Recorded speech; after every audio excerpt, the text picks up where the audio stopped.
चलो chapter number 1 सब जानते हो, concept of strategy, concept of business policy, strategic management. उसके बाद आप स्ट्रेटेजिक मैनेजमेंट के importance, limitation, strategic levels in organization और strategic management in NPO and government, ये हमारे टॉपिक हैं। बिजनेस पॉलिसी, स्ट्रेटेजिक मैनेजमेंट के बेसिक कॉन्सेप्ट हम नहीं करेंगे और हम of course importance, limitation, levels and NPO वाला पोर्शन करके जाएंगे। इससे एक या दो क्वेश्चन इस अटेम्प्ट में रहेंगे। यहां से प्रोएक्टिव एंड रिएक्टिव स्ट्रेटेजी वाला टॉपिक करके जाएंगे।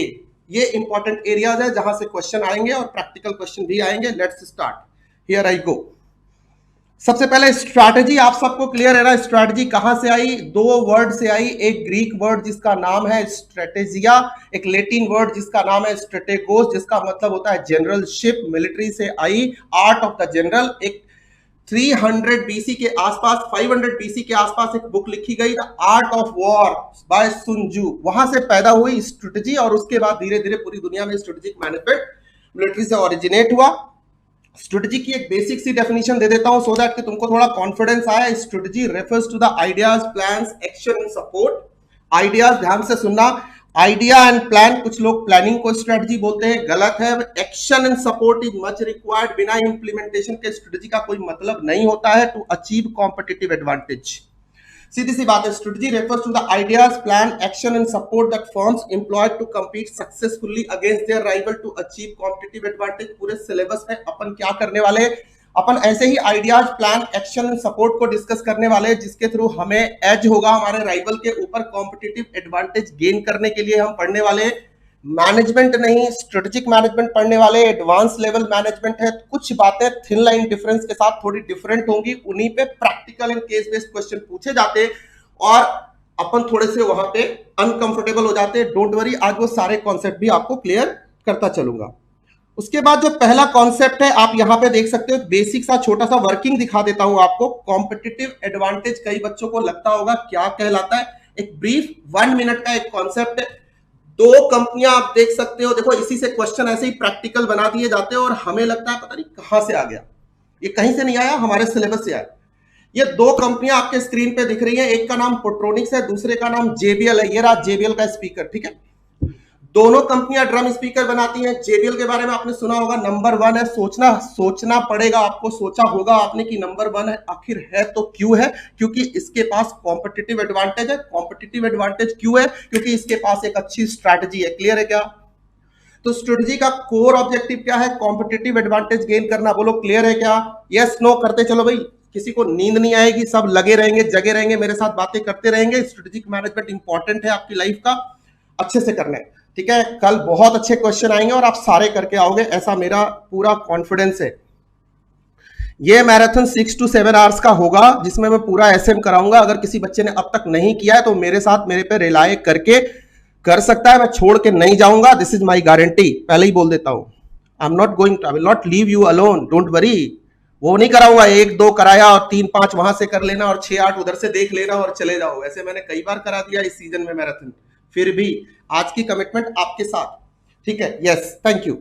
देखो ये दो कंपनियों के बीच में एक छोटा सा डिफरेंस दिखता है ना। एक देखो ये जो वैल्यू क्रिएट करता है, देखो ये तुम्हारे सामने है, इसको कंपेयर करो। ये जो दूसरी कंपनी वैल्यू क्रिएट करती है, बोलो किसके पास एडवांटेज? तुम बोलोगे इसके पास, JBL के पास बेहतर मॉडल, बेहतर फीचर, बेहतर प्ले टाइम। इसी को कहते हैं वैल्यू एडिशन करना, जो एक कॉम्पिटिटिव एडवांटेज है। इसीलिए JBL नंबर 1 है, नंबर 1। ये देखो, इसको, इस प्रोडक्ट को बनाने की कॉस्ट कितनी है? 8,000। इसके प्रोडक्ट की कॉस्ट कितनी है बनाने की? 10,000। बताओ कॉस्ट कंट्रोल, कॉस्ट रिडक्शन कौन बेहतर कर पा रहा है? सर JBL कर पा रहा है। सर यही तो एडवांटेज है, ये सिर्फ कॉस्टिंग थोड़ी है, एडवांटेज है। इसी तरह से हम स्ट्रेटेजिक मैनेजमेंट में जब भी बात करेंगे कॉम्पिटिटिव एडवांटेज की, तो डिफरेंट पैरामीटर्स पे, कौन कौन से वो पैरामीटर्स होंगे ध्यान से सुनो। कॉस्ट इनकर किया, इससे क्या क्रिएट किया? वैल्यू क्रिएट किया। वैल्यू क्रिएट किया, ये वाला पिलर पढ़ते हो ना चैप्टर नंबर 2 में। बेसिकली ये स्ट्रेटेजिक मैनेजमेंट का बेसिक पिलर है। इसके बाद ही सारी बातें अपने को क्लियर होंगी। इसे मैं हंसी मजाक में बोल देता हूं pillar number 420। Getting the point? Value की जनरेशन पॉइंट इस कॉस्ट से होती है, the cost that is incurred to create value. देखो किसकी वैल्यू ज्यादा है, आप देख सकते हो। ये 18,000 के बराबर की वैल्यू क्रिएट करता है, पोट्रोनिक्स 17,000 की। तो एडवांटेज किसके पास है? सर JBL के पास है। तो सर आपको समझ में आया क्या ये एडवांटेज कहां से आया? प्रॉफिटेबिलिटी बैंड क्या हुआ? Profitability band means value minus cost, value added minus cost is the margin and that margin is called profitability band. बताओ भाई जेबीएल के केस में प्रॉफिटेबिलिटी बैंड कितना है? सारे बच्चे बताइए। 18,000 माइनस 8,000, 10K का इसका प्रॉफिटेबिलिटी बैंड है और इसका बैंड कितना है? 17,000 माइनस 10,000, 7,000 का। आप बता सकते हैं क्या कौन सी कंपनी प्रॉफिट ज्यादा प्रॉफिटेबल है, कौन सी कंपनी कैश रिच होगी, कौन सी कंपनी के पास सस्टेनेबिलिटी आएगी, कौन सी कंपनी के पास एडवांटेज होगा? सर जेबीएल के पास होगा। This concept is called competitive advantage and that is the core of strategic management. Management में ऐसा नहीं होता है। मैनेजमेंट में हम डे टू डे ऑपरेशंस को एग्जीक्यूट करते हैं। स्ट्रेटेजिक मैनेजमेंट में सारे ऑपरेशंस के बाद हम अपने राइवल को बीट करने की बात करते हैं। कल के पेपर में वही बच्चा उस 10 से 20% की रेशियो में आएगा, ऊपर टॉप क्रीमी लेयर में पास होकर निकलेगा ग्रुप 2, जिसके पास कॉम्पिटिटिव एडवांटेज होगा और जिसका टीचर ने उसे एडवांटेज दिया होगा। आज वो एडवांटेज लेके जाओ एसएम का। Never ever done before. आज के मैराथन के बाद आप स्ट्रेटेजिक मैनेजमेंट के सोचने का तरीका आपका बदल जाएगा। This is called edge competitive advantage. Sir इतनी सी बात है सर, यही है competitive advantage. Having an edge over the rival, here with example you can visualize how this company JBL has an edge over Portronics. I think I made my point. अभी एक छोटी सी बात पूछूंगा, ये जो एज मिला जेबीएल को, ये किस बेसिस पे मिला? इसके बेसिस क्या है? सर इसके बेसिस, ध्यान से सुनना, ये हाइपोथेसिस क्रिएट कर रहा हूं, इसी से डेरिवेशंस क्रिएट करूंगा पूरे स्ट्रेटेजिक मैनेजमेंट के एक कॉन्सेप्ट के। सर यहाँ पे 3-4 चीजें मेरे को बड़ी इंपॉर्टेंट लगी। एक तो cost control, cost reduction number 1, value creation number 2 and profitability number 3। Price varies profit तो सर बाई प्रोडक्ट है। ये तो सर अगर हम वैल्यू अच्छा क्रिएट करेंगे, कॉस्ट रिड्यूस करेंगे, तो हमारी प्रॉफिटेबिलिटी अपने आप हाई हो जाएगी। Yes, so here is the strategic management and you work for this. So throughout the syllabus we are going to work on this kind of concept और यही concept लेके आप फाइनल में SCMP में भी जाते हो। This is the basic of your strategic management. Now you will understand what strategic management from here onwards is। और ये कुछ एग्जाम्पल, कुछ केस, कुछ सिनेरियो, कुछ प्रैक्टिकल एग्जाम्पल्स दिए हैं। वक्त मिले स्टारलिंक का, वॉलमार्ट का, मैकडी का, कि कैसे ये कंपनियां ग्रो कर रही हैं, क्यों ग्रो कर रही हैं, क्यों इनको एज है। जेबीएल का एक एग्जांपल आपको करा दिया। Have a glance, you will get so many example और देखोगे कि आईसीआई इन्हीं टाइप के एग्जांपल से क्वेश्चन बना देता है। और एक चीज और याद रखना, आईसीआई क्वेश्चन वहां से बनाता है जो अभी इंडस्ट्री में कॉन्टेम्पररी चल रहा है। अभी क्या चल रहा है, फॉग के अलावा क्या चल रहा है, जो चल रहा है, जो लेटेस्ट है, जो कंटेम्पररी है, जो इन न्यूज है, वहां से वो क्वेश्चन पिक करता है। हमें ये बात समझनी पड़ेगी। अब छोटी सी बात आगे, अब आते हैं मॉड्यूल के कोर कॉन्सेप्ट्स के ऊपर। देखो भाई, 3 टाइप की स्ट्रेटजी, 3 वर्ड पहले क्लियर कर लो। 3 वर्ड है टाइप ऑफ स्ट्रेटजी में। पहला वर्ड है इंटेंडेड और प्लान्ड स्ट्रेटजी। कितनी बार पढ़ा है मॉड्यूल के अंदर? बार बार आता है, बट अपन क्या करते हैं, इसको जनरलाइज करके निकल जाते हैं। यही टेक्निकल टर्म है, ध्यान से सुनो। ठीक है, ओके। सब सेशन अच्छे होते हैं और सब टीचर एंड बुक्स अच्छी होती हैं। प्लीज कॉन्सेंट्रेट गाइज, ठीक है। I appreciate everybody, yes, but east और west you are the best, ठीक है, डोंट वरी। चलो, इंटेंडेड और प्लान्ड स्ट्रैटेजी, ध्यान से सुनो। Plan at the beginning is planned strategy. जब भी हम कोई स्ट्रैटेजी एट द बिगिनिंग बनाते हैं उसको हम प्लान्ड स्ट्रैटेजी कहते हैं, इंटेंडेड स्ट्रैटेजी कहते हैं। कभी होंडा ने सोचा होगा कि मैं distribution network, physical distribution network, dealer distributor network के थ्रू अपने माल को बेचूंगा। ये रहा वो एग्जांपल, या होंडा की स्ट्रेटजी सामने है। फिर क्या हुआ, नजर बदले, नजारे बदले, इंडस्ट्री के इशारे बदले, environment, business environment is changeable. Different factors of micro and macro environmental factors और internal environmental factors keep on changing. Keeping the changes in the environment in mind, we change our strategy. We have to deliberately change our strategy, that is called as emergent strategy. जो strategy due to development over time in environmental factor create होती है, जो हमने plan नहीं किया था, that is emergent. And third is realized strategy. What is realized strategy? ठीक है ना? क्या है realized strategy? Something that works at the end, जिसको हम एक्चुअल स्ट्रैटेजी भी कहते हैं। आपके मॉड्यूल में भी लिखा है, लेकिन उसको पहुंचने से पहले ये 3 वर्ड आपके ही मॉड्यूल में लिखे हैं जो अलग से मैं आपको बता रहा हूं। Realized means actual strategy that has worked at the end. Honda ने क्या किया, देखा कि भाई कोरोना का टाइम आ गया, तो अब मैं क्या करूं, मैं ऑनलाइन कार वाला, कार देखो .com वगैरह वगैरह के पास जाऊं। ठीक है, ऑनलाइन प्रोमोटर्स हैं यूट्यूब पे इतने सारे, मैन एंड मोटर, ये वो, हर गैराज, ऐसे बहुत सारे प्रोमोटर्स हैं, उनके साथ मिलूं और अपनी कार बेचने की कोशिश करूं। तो सर उसने डिजिटल मार्केट का यूज, डिजिटाइजेशन का यूज करना, online marketing tools, e commerce platform का यूज करना शुरू किया sir, that is emergent strategy. And then finally इन दोनों के मिक्स ने, डीलर डिस्ट्रीब्यूटर एंड ऑनलाइन ने मिक्स होकर जो स्ट्रैटेजी बनाई, that is Honda actual strategy, that is realized strategy at the end. ये तीन बातें आपको समझनी पड़ेंगी। अब आगे आ जाओ, ये तो रही होंडा की बात। अब आते हैं सर एक छोटी सी स्ट्रैटेजी आपको बार बार पूछी जाती है और पता नहीं क्यों इंस्टीट्यूट को बड़ा प्यार है इससे, कभी इधर से घुमाता है, कभी दूसरी तरफ से घुमाता है, वापस पूछता है। इंस्टीट्यूट कहता है strategy is partly proactive partly reactive, और उससे दो कॉन्सेप्ट निकल के आते हैं, प्रोएक्टिव एंड रिएक्टिव स्ट्रैटेजी। ध्यान से सुनना, बहुत आसान है, बट पता है क्या, इसमें कुछ कारनामे किए हुए आईसीआई ने, इसमें कुछ प्लस माइनस है, उतना आसान नहीं है जितना ऊपर से ये दिखता है। और बार बार क्यों पूछता है इतना आसान कॉन्सेप्ट? इसलिए नहीं कि ये क्वेश्चन उसको बहुत पसंद है या बहुत इजी है, बच्चों को इजी क्वेश्चन है, नहीं। इसका मतलब institute of chartered accountants of India is not satisfied with your answer, getting the point, not satisfied. क्यों, अभी बताता हूं। बात सिर्फ प्रोएक्टिव रिएक्टिव की नहीं है। प्रोएक्टिव का मतलब जो फर्स्ट मूवर एडवांटेज, इनोवेशन के बेसिस पे जब हम कोई पहली स्ट्रैटेजी लेके आते हैं, दैट इज प्रोएक्टिव स्ट्रैटेजी। और यहां पे मैं एक आईसीआई का क्वेश्चन भी डिस्कस करूंगा, उसके डिस्प्यूट भी डिस्कस करूंगा, उसके अमेंडमेंट भी डिस्कस करूंगा, आपको क्लियर हो जाएगा मैं क्या कहना चाहता हूं। ध्यान से सुनना, बस 5 मिनट की बात है, पेशेंस से सुनना, ठीक है। तो प्रोएक्टिव का मतलब होता है first mover advantage strategy, first mover strategy, पहली स्ट्रैटेजी जो कभी भी कोई इनोवेशन के थ्रू, जैसे आईफोन, जैसे टेस्ला, जैसे स्पेसएक्स, बहुत सारे ऐसे एग्जांपल मिल जाएंगे आपको। हर्बल प्रोडक्ट में पतंजलि का दंतकांति वगैरह वगैरह, हवन वाला वो toothpaste, getting the point. So what is that? That is proactive strategy. India में मैगी का आना, मैगी नूडल्स का आना, that time it was proactive, getting the point, yes sir. इसी तरह से माइक्रोसॉफ्ट विंडोज का आना, ऑपरेटिंग सिस्टम में कुछ नया, कुछ अलग, कुछ इनोवेटिव, एमएस ऑफिस का आना, ये सब प्रोएक्टिव था अपने टाइम में। फिर क्या हुआ, उसके कॉम्पिटिटर भी थे, अब आईबीएम भी देख रहा है, मुंह फाड़ फाड़ के ये भी कुछ कर रहा है, हम भी कुछ करेंगे, इन्फोसिस भी देख रहा है, बाकी भी देख रहे हैं। तो reactive strategy in reaction to the proactive और फर्स्ट मूवर एडवांटेजेस जो उसका कॉम्पिटिटर ले रहा था, उसके रिएक्शन में नोकिया, ओप्पो, वीवो पीछे से आ गए। ठीक है जी, अच्छा जी, बात इतनी नहीं है। बात है कि जब भी कोई कंपनी शुरू होती है उसकी कुछ करंट स्ट्रैटेजी भी होती है। प्रोएक्टिव रिएक्टिव तो मूव्स है, आने वाले समय में आते हैं, बट उससे पहले भी तो कुछ रहा होगा जो करंट स्ट्रैटेजी, आज का विजन, आज का मिशन, आज का गोल, आज के ऑब्जेक्टिव, आज की स्ट्रैटेजी, आज के प्लान, आज के आइडियाज, आज का एक्शन, आज के सपोर्ट, सब मिलके क्या बनते हैं? Current strategy. ओके, तो current strategy plus proactive plus reactive. अब सर कोरोना आ गया, कोई समय आ गया, कुछ ऐसा आ गया, there are strategic path on which we stop travelling, that is called as abandoned strategy और ऑब्सोलीट स्ट्रैटेजी टर्मिनोलॉजी यूज होगी।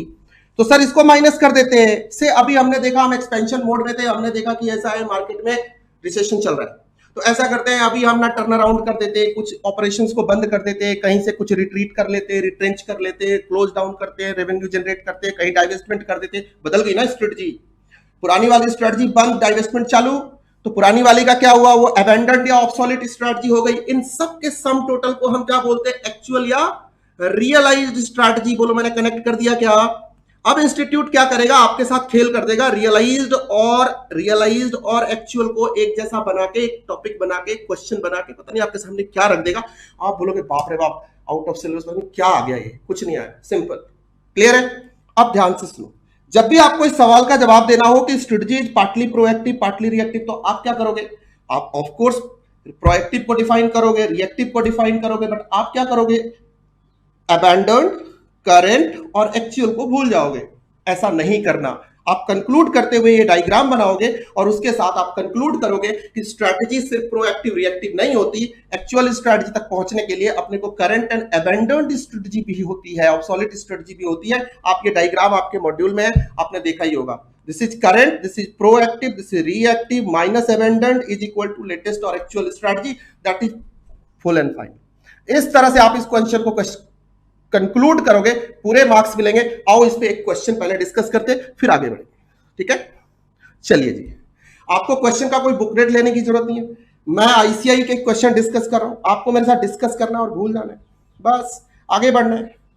अब तो आज अंतिम रात है, आज के बाद क्यों स्टेशनरी कलेक्ट करके। ये अटेम्प्ट वैसे भी तुम पास कर रहे हो, तुम्हें टेंशन है नहीं, तुम निकल जाओ बस पास करके, खत्म कहानी। आ जाओ भाई। एक क्वेश्चन ले रहा हूं,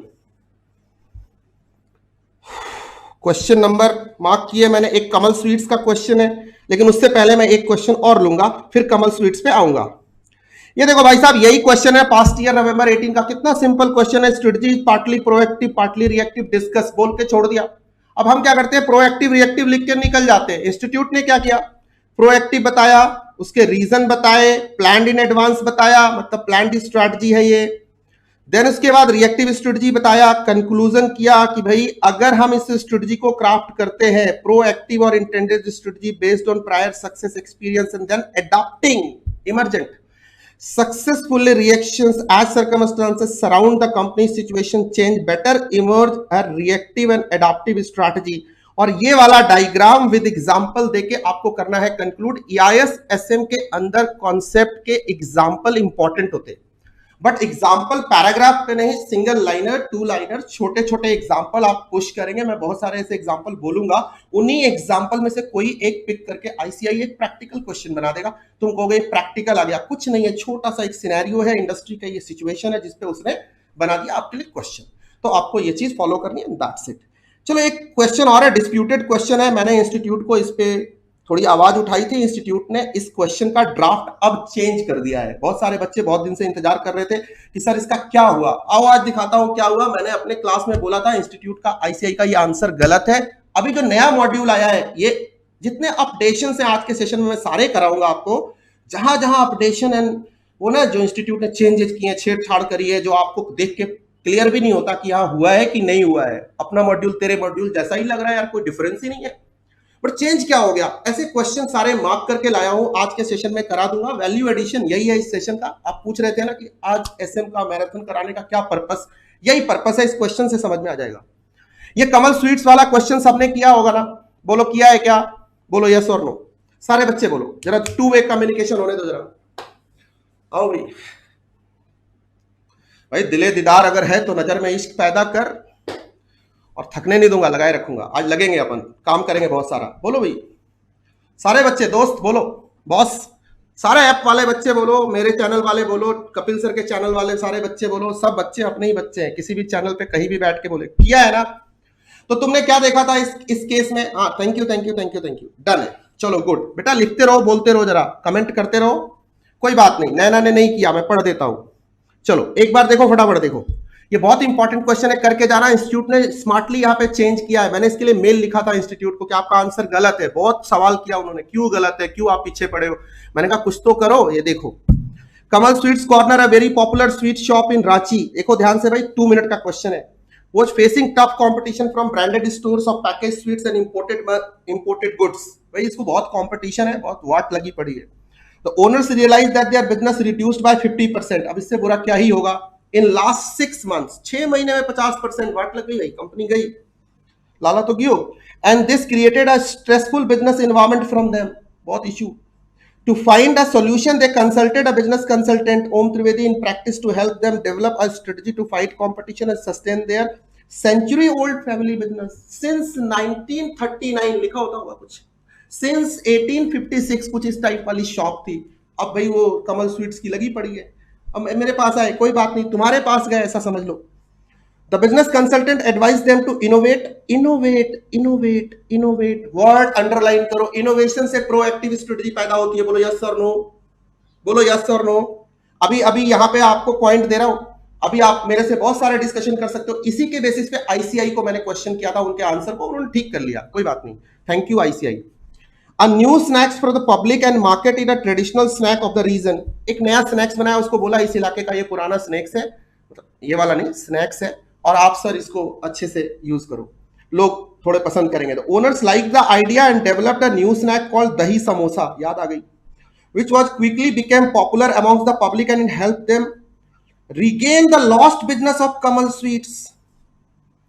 अब सवाल ये है कि ये स्ट्रेटजी कैसी है, ये स्ट्रेटेजिक मैनेजमेंट क्या इस कंपनी को चाहिए, क्या इस बिजनेस को चाहिए। यस सर, स्ट्रेटेजिक मैनेजमेंट तो रिक्वायर्ड है इसके लिए। क्यों, क्योंकि स्ट्रेटेजिक मैनेजमेंट ये जो इवेल्युएशन, असेसमेंट एंड रीअसेसमेंट करके देती है, यही है जो विजन, मिशन, गोल, ऑब्जेक्टिव, यही है जो टर्बुलेंट टाइम में, रिसेशनरी टाइम में मदद करती है, यही है जो बिजनेस एनवायरमेंटल चेंजेस को समझने में हमारी हेल्प करती है, यही है जो कॉम्पिटिटिव एडवांटेज देती है। तो स्ट्रेटेजिक मैनेजमेंट तो चाहिए।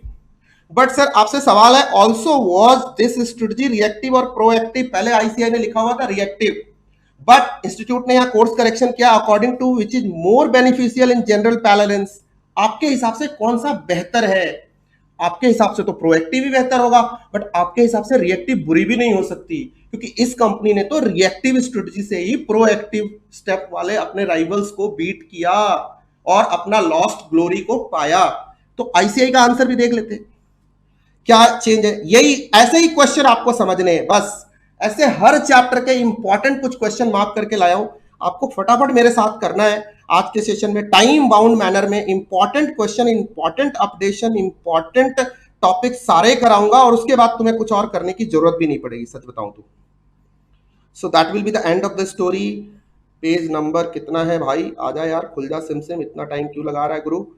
यस, ये देखो, ये क्वेश्चन नंबर 6 कमल स्वीट्स वाला, आईसीआई का भी क्वेश्चन नंबर 6 ही है। आंसर देखो भाई, 2 मिनट लगा के जरा पढ़ो मेरे साथ, आओ जी। Strategy used here was of developing a competitive advantage via product which help Kamal sweets corner regain the lost business. Okay, this is also yes one of the major importance come advantage of strategic management, that it helps to develop core competencies and competitive advantage to overcome competition। देखो भाई, इसने इसकी जो core competence थी और जो इसका competitive advantage था वो बिल्ड हुआ क्योंकि स्ट्रेटेजिक मैनेजमेंट के बेनिफिट में ये बात लिखी है, उसका ये फायदा उठा रहा है। This strategy was reactive strategy, yes of course this was reactive initially, wherein the owners saw their business fall to 50% revenue and they seek a strategic advisory। ठीक है, दो की इनोवेशन किया, बट उसने अपनी पुरानी ग्लोरी को पाने के लिए और अपने कॉम्पिटिटर के आगे बढ़ते हुए कदम को पीछे खींचने के लिए और अपने को आगे निकालने के लिए ऐसा किया था। ठीक है, they did not plan proactively as to when the new shops were already opening। जब दूसरे लोग प्रोएक्टिवली प्लान कर रहे थे तब करना था, तब ये मिस कर गए थे बस को। They reacted only when the business started to lose up generally। अब देखो जो सवाल का जवाब है यहां है, बहुत ध्यान से सुनना, conclusion is very important and this is why ICI asks this type of questions to you repeatedly। ठीक है, so generally it is always beneficial to develop strategies proactively so that the dip in business is small and manageable, and even if they are huge the management has ample time to fix it। Getting the point? So sir यहाँ पे बहुत balanced conclusion किया है और इससे answer को conclude किया है। आप थोड़ा सा बेहतर लिखेंगे, स्टेप बाय स्टेप लिखेंगे, आप यहाँ पे कुछ और वैल्यू एडिशन करेंगे, वो डायग्राम भी बना के देंगे सो दैट कि आपको 5 मार्क्स के अकॉर्डिंग आंसर मिले। ये आंसर एक हिंट टाइप का आंसर है, यहाँ रिएक्टिव को डिफाइन करना था, यहाँ प्रोएक्टिव को थोड़ा डिफाइन करना था, एक आध एग्जांपल पुट करने थे, तब जाके 5 मार्क्स का क्वेश्चन लगेगा। अभी आपने अगर किसी भी अच्छे स्कोरर से EIS सेशन के बात करी होगी, अगर पिछले 2-3 अटेम्प्ट के, उसने ये बात कही होगी कि पॉइंट एंड एक्सप्लेनेशन में इंस्टीट्यूट बैलेंस क्रिएट कर रहा है। पॉइंटर के मार्क्स धीरे धीरे घटा रहा है, एक्सप्लेनेशन के मार्क्स बढ़ा रहा है, specially in strategic management. We have to understand this fact. Audit and EIS session में ऐसा हो रहा है। I hope you are getting what I am trying to establish and we are on the same page. Basis that I am discussing all this. Thank you so much. ठीक है, कोई बात नहीं, जिसने पढ़ाई की नहीं की, सब आज सबका कोटा पूरा होगा। अमेंडमेंट कहां कहां है? जैसे देखो, तुम्हारे लिए यही आंसर में एक छोटा सा अमेंडमेंट मैंने तुम्हें सजेस्ट किया। अमेंडमेंट एज सच या एसएम के अंदर कोई बहुत बड़े नहीं है इंस्टीट्यूट के, लेकिन अपडेशंस बहुत जगह है। अब वो अपडेशंस छुपे हुए हैं, आपको भी पता है। ठीक है, बहुत सारे क्वेश्चन में कहीं कहीं छोटे छोटे अपडेशंस हैं, वो सारे अपडेशंस को मैं सेम पेज पे लेके चल रहा हूं। Thank you so much. चलो बेटे, कभी कभी मैं थोड़ा चार्ट से ध्यान हटा लूंगा कॉन्सेप्ट कराने के चक्कर में, आप लोग थोड़ा पेशेंटली वेट करना, आपके आंसर दूंगा थोड़ा थोड़ा गैप में, नहीं तो क्या होगा, सिलेबस कर नहीं पाएंगे अपन आज। अपने को टारगेट है 6 से 7 घंटे में सारा कंप्लीट करने का, और आपकी भी स्टडी का मैंने जिम्मा लिया, कल सुबह एग्जामिनेशन है तो अपन पीछे नहीं हट सकते। Getting the point? तो अपन चिट चैट में टाइम बचाएंगे। ठीक है, are you agree, do you agree with me कि हम चिट चैट में थोड़ा समय बचाएंगे और ब्रेक्स में या सेशन के एंड में क्वेरीज ले लेंगे सारे? Do you agree with me? एक बार मेरे को बोल दो सारे लोग, अपना कंसेंट दे दो, सो दैट कि मुझे लगे हाँ सब लोग कॉन्फिडेंट हैं। जयदीप टेंशन ना लो भाई, करा रहा हूं। हेमंता कोई दिक्कत नहीं। हेमंता 10 दिन पहले भी कराया था आपने, शायद मेरे चैनल पे किया नहीं था। मैं मैराथन सब करा चुका हूं डिटेल में, बहुत पहले भी करा चुका हूं, कई बार करा चुका हूं इस सीजन में। यस गौरव, नहीं किया तो कोई बात नहीं, अभी करो मेरे साथ। और EIS के 75 क्वेश्चन जो मैंने डाले उसको करके जाओ, बिंदास रहो, चिंता मत करो, सारे 100 के 100 नंबर के क्वेश्चन लिख के आओगे, गारंटी है मेरी। तुम छोड़ो ना दुनिया क्या कहती है, दुनिया तो बहुत कुछ कहती है, कहती रहती है, ठीक है, टेंशन ना लो। हाँ यस, सिर्फ पढ़ाई करेंगे, इधर उधर की बातें नहीं करेंगे। मीडिया प्रचार, अपना प्रचार, अपनी तारीफ, वो सब दुनिया करती है। मोटिवेशन बहुत है तुम्हारे पास ना, पढ़ाई कर लोगे, यही सबसे बड़ी मोटिवेशन है। पढ़ने से जो मोटिवेशन मिलता है ना, वो बातों से नहीं मिलता। चलिए जी, आइए मुद्दे पे आते बच्चे। Thank you. आओ भाई, ये हो गया प्रोएक्टिव रिएक्टिव वाला मामला। स्ट्रेटेजिक मैनेजमेंट से ज्यादा नहीं जाऊंगा। ऑब्जेक्टिव्स ऑफ स्ट्रेटेजिक मैनेजमेंट सबको पता है, कॉम्पिटिटिव एडवांटेज गेन करना और बिजनेस एनवायरनमेंट के चेंजेस को की अंडरस्टैंडिंग डेवलप करना, सक्सेसफुली उसके थ्रू सेल थ्रू करना उन चेंजेस के साथ, दैट इज ऑब्जेक्टिव। चलो ठीक है सर, एक इंपॉर्टेंट क्वेश्चन जो मैं आपको करा रहा हूं, बेनिफिट इस बार नहीं करा रहा, आपको भी पता है बेनिफिट कौन कौन से हैं, एक छोटे से पॉइंटर सेट करा देता हूं। सर प्रोएक्टिव रहना, डिसीजन मेकिंग करना, डायरेक्शन सेटिंग करना, कॉस्टली मिस्टेक को अवॉइड करना, कॉम्पिटिटिव एडवांटेज गेन करना, थ्रेट आइडेंटिफाई करना, रेपुटेशन बिल्डिंग करना, बोलो ना, लॉन्गेविटी एजिलिटी कंपनी का गेन करना, फ्यूचर ओरिएंटेड रहना, these are the benefits of strategic management. कोई बड़ी बात नहीं है, प्रैक्टिकल क्वेश्चन कई बार इससे आते हैं। इस बार जो क्वेश्चन बनेगा वो बनेगा लिमिटेशन के साथ। सर लिमिटेशन क्या है? कॉम्प्लेक्स सीटीसी एनालिसिस, 4 लिमिटेशन है। कॉम्प्लेक्स एंड टर्बुलेंट एनवायरनमेंट, सुनो ध्यान से दुनिया वालों, जब सीबीएस में नहीं, जब बीसीके में सीए फाउंडेशन में तुम पढ़ रहे थे स्ट्रेटेजिक मैनेजमेंट के कैरेक्टरिस्टिक्स, तो क्या पढ़ते थे? CDMI, बोलो भाई यस और नो। कॉम्प्लेक्स है, डायनामिक है, मल्टीफेसेटेड है एंड इसका फार रीचिंग इंपैक्ट है। तो ये पहला वाला पॉइंट क्या कहने की कोशिश कर रहा है? देखो याद रखना है, स्ट्रेटेजिक मैनेजमेंट का बेसिस बिजनेस एनवायरनमेंट की अंडरस्टैंडिंग है। जिस बच्चे को बिजनेस एनवायरनमेंट की जितनी अच्छी अंडरस्टैंडिंग होगी, स्ट्रेटेजिक मैनेजमेंट उतना अच्छा समझेगा, क्योंकि यहाँ पे हर एक एनालिसिस के पीछे एनवायरमेंटल फैक्टर ही जिम्मेदार होते हैं। तो ये बात आपको छोटी सी समझनी पड़ेगी। तो इसने सीधा बोल दिया complex and turbulent environment, environment complex है और उसके एक्सप्लेनेशन आप बड़े आराम से लिख सकते हो। स्ट्रेटेजिक मैनेजमेंट एक लंबा प्रोसेस होता है, टाइम टेकिंग प्रोसेस है, टॉप मैनेजमेंट का प्रोसेस है, टॉप मैनेजमेंट के लोग इन्वॉल्व होते हैं, बहुत सारा स्ट्रेटेजिक डिसीजन मेकिंग इन्वॉल्व होता है और टाइम कंज्यूमिंग होता है, इसीलिए ये कॉस्टली प्रोसेस है। हर कंपनी इस कॉस्ट को अफोर्ड नहीं कर पाती है। क्लियर है? दूसरा, टाइम कंज्यूमिंग प्रोसेस है क्योंकि इस प्रोसेस में बहुत सारे स्टेप होते हैं। एक लाइन से सुनो, स्टेप्स सुनो। सबसे पहले जरा स्ट्रेटेजिक मैनेजमेंट के स्टेप्स सुन लो, कल को लिखने में आपको सपोर्ट करेगी मेरे स्टेप्स जो मैं बोलने जा रहा हूं। ध्यान से सुने सारे बच्चे। सर स्ट्रेटेजिक मैनेजमेंट के स्टेप्स कैसे होते हैं? सर सबसे पहले हम क्या करते हैं, सर हमारे पास एक करंट इंटेंट होता है, उसकी एनालिसिस कहते हैं, जिसे हम स्ट्रेटेजिक एनालिसिस कहते हैं। उससे हम रिवाइज्ड इंटेंट तैयार करते हैं। चैप्टर नंबर 3 में पढ़ोगे स्ट्रेटेजिक इंटेंट, रिवाइज्ड इंटेंट तैयार करते हैं, vision mission goal objective. Okay sir, thank you.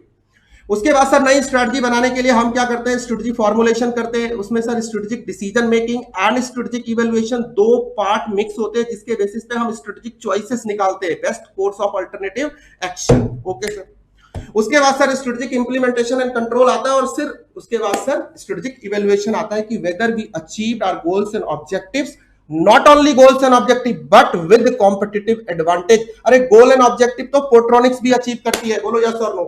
Goal and objective तो बोश भी बनाती है और जितने भी ड्रम स्पीकर बनाने वाली कंपनियां हैं सब अपने अपने गोल्स एंड ऑब्जेक्टिव अचीव करती है। बट क्या सबके पास कॉम्पिटिटिव एडवांटेज है? नहीं सर, कॉम्पिटिटिव एडवांटेज जिसके पास है वो तो सर विनर है और उसके पास सर उसका स्ट्रेटेजिक मैनेजमेंट सबसे बेहतरीन है। सर ये चीज आपको ध्यान से समझनी पड़ेगी। स्ट्रेटेजिक मैनेजमेंट में सारी चीजें जाके कंक्लूड होती हैं आपके स्ट्रेटेजिक मैनेजमेंट के कॉम्पिटिटिव एडवांटेज पे, यहां पे जाके आपको कंप्लीट करना है। डन है?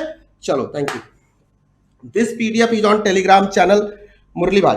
चलो उसके बाद sir competition analysis is challenging task. Yes sir, competitive intelligence create करना चैलेंजिंग टास्क है। कॉम्पिटिटर का डेटा इतनी आसानी से नहीं मिलता है, इसके लिए सर हमें कॉम्पिटिटिव लैंडस्केप चैप्टर नंबर 2 में पढ़ना पड़ता है। या एक कॉन्सेप्ट होता है जिसे हम कहते हैं how to deal with competition. TDS task है कंपटीशन का एनालिसिस करना, क्या लॉन्चेज होने वाले हैं, क्या वो नए स्टेप्स लेने वाला है, किस टाइप के फाइनेंशियल कंडीशन है, किस टाइप के उसके पास ह्यूमन रिसोर्स है, किस टाइप का इनोवेशन कर सकता है, किस टाइप की उसके पास टेक्नोलॉजी है, क्या उसके इंटरनल स्ट्रेंथ एंड वीकनेसेस है, we don't know what kind of opportunity and threat they are facing. So this is a tough task, challenging task. You will have to write complex CTC analysis. एक बार मेरे साथ सारे बोलेंगे complex बोले तो complex and turbulent environment, C बोले तो costly process, T बोले तो time consuming process and C analysis बोले तो competition analysis is a challenging task. Clear है? बोलो एक बार ये टॉपिक क्लियर है? इसमें प्रैक्टिकल सम आएगा, लिख सकते हो। इस पे भी एक प्रैक्टिकल सवाल है, तुमको याद होगा रमेश शर्मा का एक क्वेश्चन है आपके आईसीआई मॉड्यूल में, आई थिंक क्वेश्चन नंबर 12 या 13 है। अभी निपटा ही देते हैं उसको, साथ साथ निपटाएंगे क्वेश्चंस जो जो याद आएंगे। ठीक है, ये देखो भाई क्वेश्चन नंबर आरटीपी नवंबर 19 का क्वेश्चन है, क्वेश्चन नंबर 12। ऐसे ही प्रैक्टिकल क्वेश्चन आपको पूछे जाएंगे। Get the habit in this session. इस सेशन में आपको ये हैबिट डाल लेनी है, कॉन्सेप्ट रिवाइज करना है, क्वेश्चन रिवाइज करना है, आगे बढ़ना है। ठीक है, सिर्फ कॉन्सेप्ट पॉइंटर रट रट के कुछ नहीं होगा। ठीक है, होता ही नहीं, कुछ होता ही नहीं आईसीआई के एग्जाम में, अब नहीं होता। और इस वाले ऑडिट को देख करके तो पक्का मुझे डर लग रहा है नहीं होगा, तो कर लेते हैं ना, अभी 2-5-6 घंटे में सब कर लेंगे। Ramesh Sharma has 15 store, 15 store थे बेचारे के पास। कितने बच्चों ने इससे पहले एक क्वेश्चन नहीं किया है, कोई बताएगा? सबने किया है क्वेश्चन पहले, सबने किया है क्वेश्चन, तो मैं ब्रीफली निकलूंगा इसको डिस्कस करके। बोलो एक बार सारे लोग, क्या सबने ये क्वेश्चन पहले कर रखा है? बोलिए बोलिए बच्चों, रिस्पॉन्ड कीजिए प्लीज, कम ऑन, बोलते रहो, मुझे एनर्जी मिलेगी, you will support me basically. Alexa बाहर का तापमान कितना है? इस समय अबोहर पंजाब क्षेत्र में तापमान 39 डिग्री सेल्सियस है। Wow, thank you. न्यूनतम तापमान 30 डिग्री होने की संभावना है। Thank you. इधर भी तापमान काफी रहने का है, बाहर अभी 39 डिग्री है, यहाँ काफी होगा। सुन लिया ना तुम लोगों ने? नहीं किया है? अरे यार क्यों नहीं किया भाई? बहुत सारे लोगों ने नहीं किया, इतने सारे लोगों ने नहीं किया, वाट लगा दी।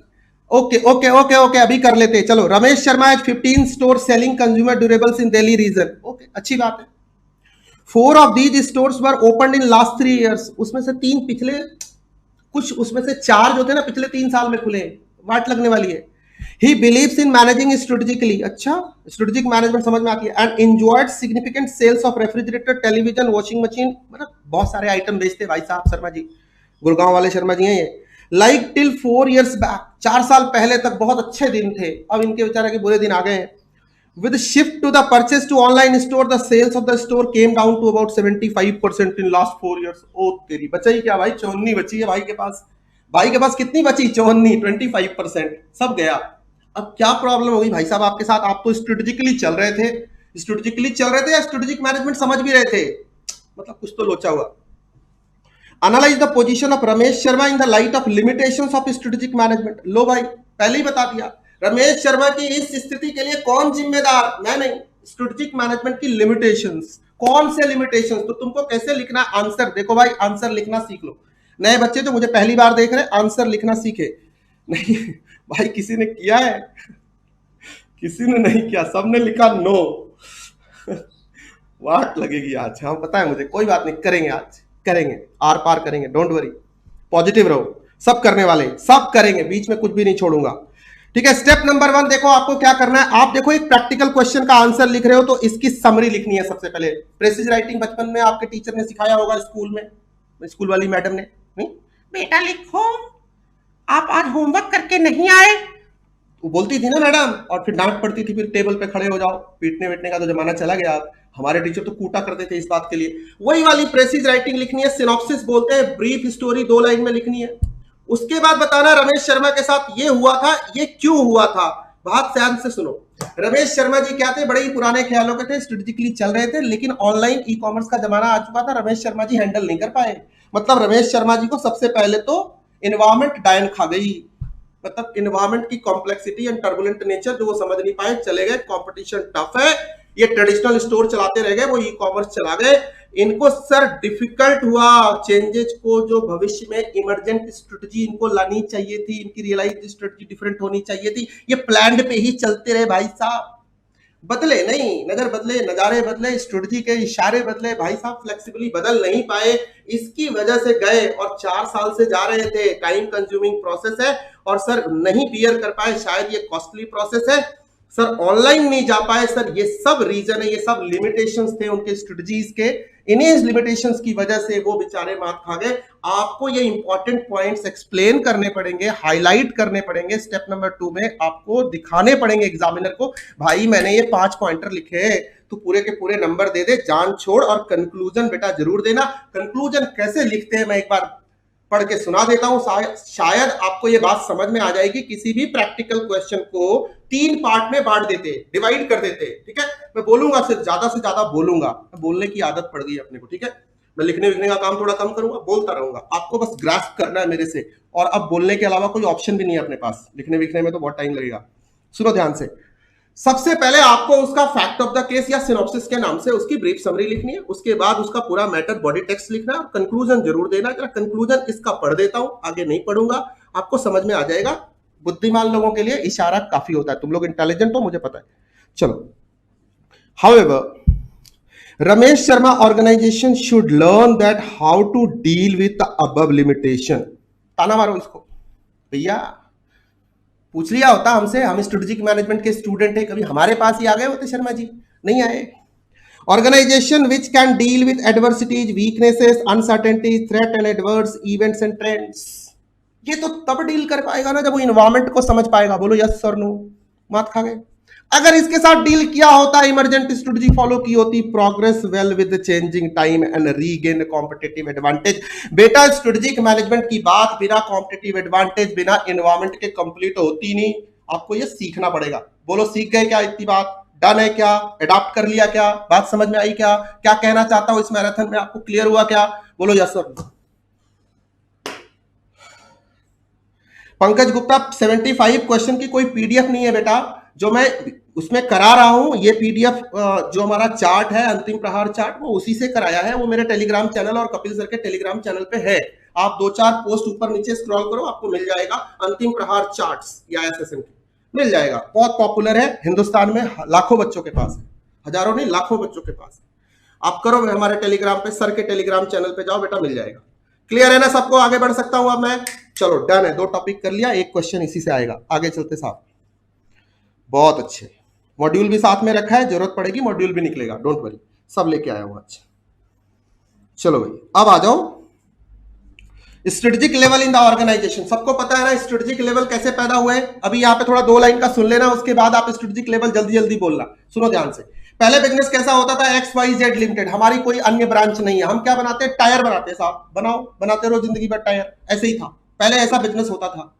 नजर बदले, नजारे बदले, इंडस्ट्री के इशारे बदले, बिजनेसेस के पास पैसे आने लगे। उन्होंने कहा यार सिर्फ टायर बनाएंगे क्या जिंदगी भर? नहीं तो और बना लो, एलेक्सा बना लो, तुम ये माइक बना लो, तुम ये मोबाइल बना लो, तुम लैपटॉप बना लो, तुम टीवी बना लो, तुम स्टूडियो बना लो, तुम पढ़ा भी लो यार, आके सारे काम कर लो भाई, रोका किसने? जब अलग अलग इंडस्ट्री में वही कंपनी, वही ऑर्गेनाइजेशन, वही business unit, strategic business unit जिसको हम पहले कहा करते थे, जब वो इन्वेस्ट करने लगी तो वो एक डाइवर्सिफाइड ऑर्गेनाइजेशन के तौर पे पैदा हुई, जिससे पैदा हुआ इस दुनिया में कॉर्पोरेट लेवल। क्योंकि उनको मैनेज करने के लिए traditional top level, middle level, lower level वाला मैनेजमेंट हायरार्की काम नहीं कर रहा था। तो ये वाला होता था ना पहले, ये मैनेजमेंट की हायरार्की है, ऑर्गेनाइजेशन की नहीं। ये मैनेजमेंट की हायरार्की है। और यहाँ क्या है? Strategic levels of the organisation. यहां से पैदा हुए कॉर्पोरेट लेवल, बिजनेस लेवल और फंक्शनल लेवल। हर बिजनेस के नीचे जो लोअर लेवल होता है वो फंक्शनल लेवल होता है, जो डिपार्टमेंट खेलते हैं, हर बिजनेस का ये होता है। इस तरह से strategic level of the organisation हो गए 3। एक को बोला कॉर्पोरेट लेवल, एक को बोला बिजनेस लेवल या SBU लेवल, और तीसरे को बोला फंक्शनल लेवल या टैक्टिकल लेवल, जो ऑपरेशंस के लिए रिस्पॉन्सिबल होता है। क्लियर है? बोलो क्लियर है, ठोक के बोलो यस और नो। क्लियर है सर। अब आगे बात करते हैं। सर टाटा ने शुरू किया था कैसे? टाटा एक क्या थी? ट्रेडिंग कंपनी थी 68 में, 1868 में, 62 में, और वहां से शुरू होते होते आज क्या 100 से ज्यादा कंपनियों का उसका बास्केट है। तो जब हमारे पास कंपनियों का बास्केट हो जाएगा तो हम क्या हो जाएंगे? कॉर्पोरेट। और हमारी स्ट्रेटजी क्या हो जाएगी? Corporate strategy. अब ध्यान से सुनो, टाटा कंपनी का CMD कौन? CEO टॉप एग्जीक्यूटिव कौन? टॉप पे बैठा हुआ टाटा एंड सन्स को कौन देखता है? नटराजन चंद्रशेखरन। अब वो क्या है? वो किस कंपनी का CEO है? सर वो ग्रुप CEO है, वो कॉर्पोरेट लेवल पे बैठा है, वहां का टॉप मैनेजमेंट है सर। उसकी रिस्पॉन्सिबिलिटी, उसकी स्ट्रेटजी अलग होगी। और टाटा मोटर्स क्या? बिजनेस लेवल, उसकी स्ट्रेटजी अलग। टाटा मोटर्स के पास क्या होगा? बास्केट ऑफ प्रोडक्ट्स होगा। इसके पास क्या होगा? पोर्टफोलियो ऑफ प्रोडक्ट होगा। लेकिन टाटा सन्स के पास क्या होगा? कंपैरिजन बता रहा हूं, टाटा एंड सन्स के पास क्या होगा? उसके पास पोर्टफोलियो ऑफ बिजनेसेस होगा। वो बिजनेसेस को संभालेगा, वो ये देखेगा कौन से बिजनेस के लिए कौन सी स्ट्रेटजी बनानी है। यहीं से पैदा हुआ चैप्टर नंबर 4, चैप्टर नंबर 5, और functional level is chapter number 6। Clear है? कॉर्पोरेट स्ट्रेटजी क्या बोलेगा? टॉप पे बैठा हुआ बंदा क्या करेगा? वो विजन देगा ऑर्गेनाइजेशन को, वो ग्रोथ डिजाइन तैयार करेगा, वो डेप्थ पे काम करेगा। ध्यान से सुनना, direction, extent, pace and timing of growth की बात करेगा, that is corporate strategy. First line depth, याद रखना, DEPT। So corporate level strategy is concerned with direction, extent, pace and timing of the firm's growth, means growth design पे काम करना। दूसरा alternate technical term growth design, clear रहेगा क्या? Done। अब आगे बढ़ते। Corporate level strategy is concerned with 4 things, आपको हमेशा याद रखना है। कौन सी 4 things? Competitive contact, reach, managing activities and business interrelationship, management practices। Corporate level का रतन टाटा जाकर के ये नहीं देखेगा टायर लगी कि नहीं, पंचर हुआ तो नहीं, अच्छा कार कैसी बनी, वो इतना दिमाग नहीं लगाएगा। वो बोलेगा कार बनाओ, ऐसी बनाओ, ऐसा चाहिए, नैनो चाहिए। ओके, अच्छा तुम्हारे पास टूल पार्ट्स बनाने की कंपनी नहीं है, रुको पैसे देता हूं, एक कंपनी डाल लो, टूल पार्ट्स बनाने की सब्सिडरी उधर ही खोल दो जमशेदपुर में। अच्छा जी, वो भी डाल लिया। ये है काम रतन टाटा के लेवल पे बैठा हुआ आदमी, नटराजन चंद्रशेखर के ऊपर। तो उसकी जो स्ट्रेटजी है वो डिफरेंट है, वो पोर्टफोलियो ऑफ बिजनेसेस को मैनेज करेगा। उसकी स्ट्रेटजी होगी स्टेबिलिटी की, एक्सपेंशन की, रिट्रेंचमेंट की, टर्न अराउंड की, कॉम्बिनेशन की, ऐसी स्ट्रेटजी होगी, क्योंकि उसके पास तो 100 या 100 से ज्यादा बिजनेसेस हैं। ठीक ऐसे ही एग्जांपल रिलायंस का हो सकता है, आईटीसी का हो सकता है, नहीं बिल गेट्स का हो सकता है। बिल गेट्स कौन है? कॉर्पोरेट हेड है। उसकी स्ट्रेटजी क्या होगी? कॉम्पिटिटिव कॉन्टेक्ट, कहां लोकल कंपटीशन करना है, नेशनल करना है, इंटरनेशनल करना है, रीजनल लेवल पे करना है, ये डिसाइड करना। रीच, कंपनी किस किस एरियाज में रीच अपनी बढ़ाएगी, किस किस इंडस्ट्री में जाके पैसे लगाने वाली है, ये डिसाइड करना। Managing activities and business inter relationship, business के साथ उसके किसके साथ कहां मर्जर एक्विजिशन कैसे रिश्ते होंगे, इसको डिसाइड करना। And the last one, management practices, span of control हमारी ऑर्गेनाइजेशन में कैसा होगा, एचआर की पॉलिसीज हमारे ऑर्गेनाइजेशन की कैसी होगी, हम सेंट्रलाइज ऑर्गेनाइजेशंस को डील करेंगे, डिसेंट्रलाइज हायरार्की बनाएंगे, कैसी बनाएंगे डिफरेंट ऑर्गेनाइजेशन के अंदर, ये सब sir CRM square corporate level strategy का हिस्सा है। बोलो मेरे साथ, C for competitive contact, R for reach, M for management activities and business inter relationship, another M for management practices. याद रहेगा क्या आपको? बोलो yes sir no. This is all about corporate strategy. Business strategy is nothing but the SBU strategy, इसी को बोलते हैं SBU level की स्ट्रेटजी। इसमें क्या होता है? टाटा मोटर्स के पास क्या है? अपने गुड्स एंड सर्विसेज है, अपने प्रोडक्ट्स हैं, उस प्रोडक्ट में वैल्यू क्रिएट करने की रिस्पॉन्सिबिलिटी किसकी? टाटा मोटर्स की। Business strategy, how to create value, how to deal with competition, how to create competitive strategy, how to gain competitive advantage, how to compete in the market. Sir ये किसकी होगी? Business strategy होगी। 5 बातें आपको चिपक के बता दी, बिजनेस स्ट्रेटजी इसी को बोलते हैं। अब यहाँ पे बैठा हुआ बंदा कौन होगा? SBU का हेड होगा, CEO होगा, CMD होगा, जो भी होगा। सर SBU बोलते किसको है? ध्यान से सुनना, 3-4 बातें SBU के बारे में दिमाग में रख लेना, जब भी क्वेश्चन शॉर्ट नोट में आए सीधा लिख देना। क्या क्या सर? ध्यान से सुने सारे बच्चे। SBU is an independent organisation, independent होगा, प्रॉफिट सेंटर होगा, कॉस्ट सेंटर होगा, इसका एक ऑटोनोमस हेड होगा, अपनी फाइनेंशियल कैपेबिलिटी इसकी अपनी होगी, अपने प्रोडक्ट एंड सर्विसेज होंगे, अपने सेट ऑफ कॉम्पिटिटर्स होंगे, एक कॉम्पिटिटिव ग्रुप होगा जिससे ये कंपीट करेगा, उनको डील कैसे करना है उसकी रिस्पॉन्सिबिलिटी, उसके लिए प्लानिंग करने की, उसके लिए स्ट्रेटजी बनाने की, कॉम्पिटिटिव स्ट्रेटजी बनाने की रिस्पॉन्सिबिलिटी बिजनेस लेवल की होगी, SBU की होगी, स्ट्रेटेजिक बिजनेस यूनिट की होगी। एक प्रॉफिट या कॉस्ट सेंटर है, ऑटोनोमस है। ये ध्यान रखना, ये ब्रांच नहीं है, ये डिवीजन नहीं है, ये मल्टी डिवीजन नहीं है। There is a thin line difference between multi divisional structure and SBU structure, ये भी बात आपको ध्यान रखनी है। And the last thing that is functional strategy. Functional strategy किसे बोलते हैं? टैक्टिक्स को बोलते हैं, टैक्टिकल नेचर की होती है स्ट्रेटजीज। ध्यान से सुनना, ध्यान से सुनना, एक यहाँ पे टर्म दे रहा हूं, सारे बच्चे मुझे ध्यान से सुनेंगे। कॉर्पोरेट लेवल स्ट्रेटजी हो या बिजनेस लेवल स्ट्रेटजी हो, are implemented at lower level through operating plans. Operating plans, strategies are implemented at lower level through operating plans, finance के operating plans, information system के, research and development के, marketing के, manufacturing के, human resource के operating plans होंगे। इनको execute करने की रिस्पॉन्सिबिलिटी फंक्शनल लेवल की। फंक्शनल लेवल को अगर कोई दिक्कत आएगी तो जो वो शॉर्ट टर्म या स्मॉल स्ट्रैटेजी यूज करेगा उसे हम बोलने वाले हैं tactics. So there is a difference between strategy and tactics. I think you are getting it. So sir, functional strategies are tactical in nature क्योंकि उसे day to day operations को efficiently and effectively execute करना है। क्या ये बात समझ में आ गई? बोलो एक बार थैंक यू, या सर समझ में आ गई ये बात, क्लोज कर देते हैं। श्याम जी आप टेंशन ना लो यार, हमें बच्चे रोकने नहीं आए हैं, बच्चों को पढ़ाने आए हैं। प्लीज यार प्लीज ये सब बातें करना बंद करो, रिवीजन कर रहे हैं, फुल क्लास नहीं चल रही है, सब पढ़े लिखे बच्चे, ठीक है, सब रुकेंगे, है भाई, रुकोगे ना? चलो ठीक है, इतनी बात क्लियर हो गई आपको? चलो वेरी गुड। Functional strategy. अब आ जाओ सर मुद्दे पे आते। हाँ श्याम जी को टेंशन हो गई है कि सर इतनी स्पीड से क्यों पढ़ा रहे हैं, क्योंकि सर को यहाँ पे पढ़ाने हैं कितने चैप्टर? 8 चैप्टर। आपके पास समय कितना है भाई? बोलो कितना समय है आपके पास? 6-7 घंटे से ज्यादा है क्या? कल सुबह पेपर है ना? आप साथ दोगे ना? Please tell me. सारे बच्चे बताओ, तुम लोग मुझे साथ दोगे ना? कोई टेंशन तो नहीं? स्पीड ज्यादा है तो कम कर लूंगा, और क्या होगा। हाँ देखो, सारे साथ देने को तैयार है, क्या बात है। अब क्या चाहिए, जब सैया भाई कोतवाल तो डर का आएगा भाई। जब बच्चे साथ हो तो फिर किसी की क्यों टेंशन लेनी। चलो ऑल द बेस्ट। चलो शुरू करते। आ जाओ भैया। अब आ जाओ भाई, 2-3 कॉन्सेप्ट, एक लास्ट कॉन्सेप्ट आपको करा रहा हूं, इस पे प्रैक्टिकल क्वेश्चन भी कराऊंगा, ध्यान से देखो। सर आपके पास ना एक क्वेश्चन आता है कि strategic management is also used in not for profit organisation. ठीक है, ठीक है, ठीक है, यस।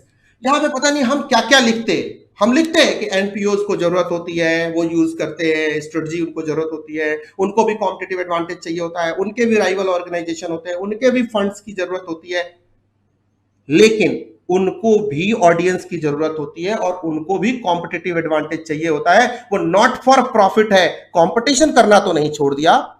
ऑर्गेनाइजेशन जो कंपीट करती है, ध्यान से सुनना, जिसके राइवल्स होते हैं, जिसके ऑर्गेनाइजेशन के इन्वायरमेंट होते हैं, जिसका अपना इन्वायरमेंट इंटरनल एक्सटर्नल होता है, वो स्ट्रेटेजिकली ही मैनेज होता है। चाहे एक, ध्यान से सुनना, चाहे एक एनजीओ हो या एक गवर्नमेंट का ऑर्गेनाइजेशन हो, चाहे एक हेल्थ सेक्टर में काम करने वाला ऑर्गेनाइजेशन हो, चाहे एक चैरिटेबल ऑर्गेनाइजेशन हो, चाहे एक कॉर्पोरेट एंटिटी हो, जो मर्जी हो, सबको स्ट्रेटजी की जरूरत पड़ती है। तो आपको कोई भी कॉन्सेप्ट आएगा, आपको 3-4 बातें चिपक के लिखनी है। एजुकेशनल इंस्टीट्यूशन हो, मेडिकल हो या गवर्नमेंट एजेंसीज या ऑर्गेनाइजेशन हो, आपको पहला पॉइंट लिखना उसके एनवायरमेंट के बारे में, दूसरा पॉइंट लिखना उसके कंपटीशन के बारे में, तीसरा लिखना उसके ऑडियंस के बारे में, मतलब जो लोग उसके फॉलोअर है, चौथा लिखना उसके एडमिनिस्ट्रेशन के बारे में, और fifth point will be fund की रिक्वायरमेंट, जिसके बगैर आश्रम भी नहीं चलता है। ये 5 पॉइंटर अगर आप मेंशन करके अपने आंसर को कंसोलिडेट करोगे with example, you are writing something that is there in the module. एक एग्जांपल आपके सामने लेके आ रहा हूं, ध्यान से देखो। मतलब medical institution strategy for the future will require renewed and dependent collaboration with physician who are central to hospital wellbeing and reallocation of resources from acute to chronic care in home and community setting. Basically internal environment को explain किया कि हर hospital को अच्छे doctor, अच्छी facility, अच्छा resource, अच्छी building चाहिए होती है। ठीक है, अच्छा जी, इनको सर्विस देने के लिए बैकवर्ड इंटीग्रेशन करना पड़ता है। कल को एम्बुलेंस सर्विस देनी हो या वेस्ट का डिस्पोजल करना हो, डायग्नोस्टिक सर्विसेज लेनी हो, पैथलैब के पास जाना हो, बैकवर्ड इंटीग्रेशन करती है ये। Number 2, million of persons research medical ailment online which is causing a dramatic shift in the balance of power between doctor patient in the hospital। Sir ये देखो, ये इनका कंपटीशन, कल को हमारा डॉक्टर जाके एक पैरेलली हॉस्पिटल खोल देगा, अपनी टीम बना लेगा, कॉम्पिटिटर पैदा होगा। सर उस राइवल से भी डील करना है, और मैक्स चाहेगा कि मैं नंबर 1 रहूं, अपोलो चाहेगा कि मैं नंबर 1 रहूं। एग्जाम्पल देने में कोई दिक्कत नहीं है, हम दिक्कत अगर नहीं भी होगी तो हम अपना एग्जाम्पल तो साथ में लगाएंगे। ठीक है, so this is called, this is how you have to deal with this kind of question. एक क्वेश्चन मैं लेता हूं मेंटोर से, जो आपके पास्ट ईयर में आया हुआ है, क्वेश्चन नंबर 12। क्वेश्चन नंबर 12 देखते हैं, अगर ऐसा क्वेश्चन आएगा तो कैसे लिखेंगे। आ जाओ, कोई भी ले लो, क्वेश्चन नंबर 11 ले लो, कोई भी ले लो, कोई फर्क नहीं पड़ता, स्टडी मैट का ही क्वेश्चन है, कर लेते हैं। लास्ट क्वेश्चन है, चैप्टर कंक्लूड करेंगे। ठीक है, डन। बस इस चैप्टर से इतने कॉन्सेप्ट करके जाओगे, इसके बाद और कुछ करने की आपको जरूरत नहीं है। इसी से जो भी 5 से 6 नंबर या 7 नंबर के क्वेश्चन आएंगे, इन्हीं एरिया से आएंगे, इसके अलावा कुछ नहीं आएगा, डोंट वरी। ठीक है, मुद्दे पे आते हैं। Help Buddy is a not-for-profit organization providing medical facilities to poor and needy to highly affordable cost. At highly affordable cost, the organization is dependent on government grant donation to manage its affairs. देखो fund की requirement है ना इसे, done. Mayank, who is running the organization, believes in taking things as they come and will change the level of activities based on the fund available. Very good. Required क्या है? Do you think Mayank is right in taking things as they come? What will be your advice to him? क्या मयंक को जैसा चल रहा है वैसे चलने देना चाहिए, या उसे अपने ऑर्गेनाइजेशन को स्ट्रेटेजिकली मैनेज करना चाहिए? आपका पहला एडवाइस क्या होगा? Step number 1, it is not advisable for help buddy and Mayank to take things as they come, but they should plan properly, they should manage its organisation. Help buddy strategically यहां से शुरू करेंगे। बेहतर होता अगर आप इसका सिनॉप्सिस पहले लिखते, फिर ये आंसर लिखते और फिर इसके सारे रीजन देते।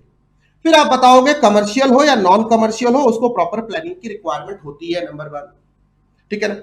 तो ये क्या है sir, the strategic management being used effectively by countless not for profit organisation, point number 2। Then अगर इसे प्राइवेट कंपनीज को, फर्म्स को आउट परफॉर्म करना है तो इसे भी इनोवेटिव होना पड़ेगा, प्रोडक्टिव होना पड़ेगा, ह्यूमन रिलेशंस बेहतर करने पड़ेंगे, मतलब इसे भी प्लान्ड मैनर में अपने ऑपरेटिंग प्लान्स को एग्जीक्यूट करना पड़ेगा। Compared for profit firms, not for profit organization often function as monopoly, produce a product or services that offer little or no measurability of performance and are totally dependent on the outside financing। Sir इस system को adopt करना पड़ेगा क्योंकि ये आपके बस का नहीं है। फाइनेंस के लिए आपको आउटसाइड एंटिटीज पे डिपेंडेंट रहना पड़ेगा, चैरिटीज वगैरह के लिए। तो आपको फंड कलेक्ट करने के लिए ऑडियंस चाहिए होगी, यूजर्स चाहिए होंगे, आपको उन तक रीच पहुंचानी पड़ेगी, डॉक्टर्स और तमाम जो पीयर्स हैं उनके साथ सिनर्जी स्टैब्लिश करनी पड़ेगी। ये पॉइंट यहां लिखने में कोई दिक्कत नहीं है, आप लिख सकते हो। श्रुति, ये टेलीग्राम बुक अवेलेबल नहीं है, आप क्वेश्चन डिस्कस करके आगे निकलो बेटा। अब आपके पास टाइम कहाँ है, एक्स्ट्रा टाइम नहीं है ना आपके पास तो टाइम इज ओवर ना। ओके, अब तो बस जो भी है करके निकलना है। Especially for these organizations, strategic management provide an excellent vehicle for developing and justifying requests for needed financial support. Mayank needs to understand the importance of strategic management. Fund from government and donation उसको चाहिए, point number 2 आपको लिखना पड़ेगा। And इसका sir conclusion भी आपको देना पड़ेगा, और कंक्लूजन इस टाइप के क्वेश्चन का मैं लिखना आपको यहां पे सिखा देता हूं। ये मैंने खुद से ड्राफ्ट किया है, ये आईसीआई की लैंग्वेज नहीं है। Conclusion is very important, ICI gives a guiding answer only. ये खुद इंस्टीट्यूट के बोर्ड ऑफ स्टडीज के एक्सटर्नल पैनल पे बैठ के मैंने बोला हुआ है, खुद डेप्टी डायरेक्टर एंड डायरेक्टर्स ने बोला हुआ है। तो इसलिए आप इसको लेके कभी कंफ्यूज मत होना, मैं पूरी अथॉरिटी के साथ ये बात बोल रहा हूं कि ड्राफ्टिंग आप खुद से करोगे ज्यादा बढ़िया रहेगा। ओके, मुद्दे पे आते, ठीक है। Help buddy must be finding exciting to get the opportunity to participate in the strategic management process. ये तो सबसे आसान लाइन है ना लिखना। And thereby have an effect on the organization's mission, objective, strategies and policies। यही तो काम है ना स्ट्रेटेजिक मैनेजमेंट का, मिशन, ऑब्जेक्टिव, स्ट्रेटेजीज, पॉलिसीज बनाना और उसके साथ डील करना, ठीक है ना। और वो तभी होगा जब वो अपने एनवायरमेंट को बहुत अच्छा समझता है, and they are concerned about advantage, competitive advantage. In addition, it can use a strategic management approach to develop substantiate formal request for adding funding। मैंने क्या बोला, फंडिंग के बगैर तो आश्रम भी नहीं चलता। ये पॉइंट बार बार आपको लिखना है, 2 बार तो कम से कम इस आंसर में जरूरी लिखना है। एक मिस्टर मयंक को सलाह देते हुए और दूसरा कंक्लूजन में। एग्जामिनर की नजर होगी ऐसे पॉइंटर पे, और ऐसे सारे इंपॉर्टेंट बातों को आपको अंडरलाइन करके या बोल्ड में लिख के हाईलाइट करना है, सो दैट कि एग्जामिनर देखे और आपको पूरे के पूरे नंबर चिपकाए। Chapter number 1 is over from my side।